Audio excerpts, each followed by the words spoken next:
من يقول أوفي معه وقدره وميزه واستحرمه،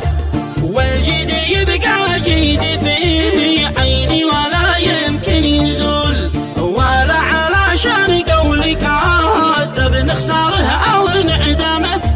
حتى ولو به مشكلة من لها عدة حلول. نميز الإنسان من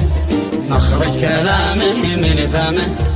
مالك ومال المظهر والشكل في عرضه وطول، أكثر عمر التكبر والغرور والهنجمة، ذي اللي احترمته يحسب انك مصلحي ولا ذلول، الصاحب الجد ذي تراه وقت السنين المحطمة، ذي يصحبك واصل سواء بقعة بس ولا غيول، امشي معك ما يحرمك وامشي معه ما تحرمه،